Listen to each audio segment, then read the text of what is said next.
আজকের ভিডিওটাতে আমরা দেখবো যে ইন আর ইনটুর মধ্যে কি ডিফারেন্স। তো দেখো, ইন মানে আমরা কি জানি? ইন মানে আমরা জানি হচ্ছে ভেতরে, তাই তো? ইন মানে কোনো কিছুর ভেতরে, এইটা আমরা বোঝাই।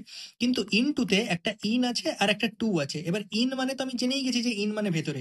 টু মানে কি? টু মানে হচ্ছে কোনো কিছুর দিকে, তাই না? আমরা টু দিয়ে কি বুঝি? কোনো কিছুর দিকে, টুয়ার্ডস সামথিং, এটাই তো আমরা টু দিয়ে বুঝি। তো ইন টু মানে হচ্ছে আমরা কোনো কিছুর দিকে যদি যাচ্ছি তাহলে ইন টু ইউজ করবো। ধরো এইটা একটা যদি বাড়ি হয়ে থাকে, সেই বাড়ির ভেতরে মনে করো এটা দরজা, তুমি এইখানটা করে দাঁড়িয়ে আছো, এই যে তুমি ভেতরে দরজা দিয়ে ঢুকছো, এটা বোঝানোর জন্য তোমাকে ইনটু ব্যবহার করতে হবে, যে তুমি যে বাইরে থেকে ভেতরে ঢুকলে এটা ইনটু হলো।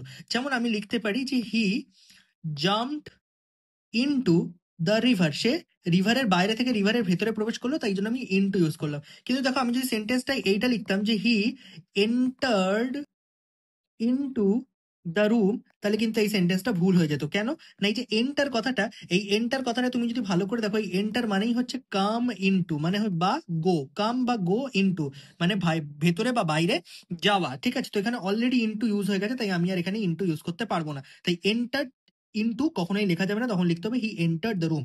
এর বদলে তুমি এটা লিখতে পারো যে হি গোজ ইনটু দ্য রুম বা he comes into the room, এই কথাটা তুমি ইউজ করতে পারো।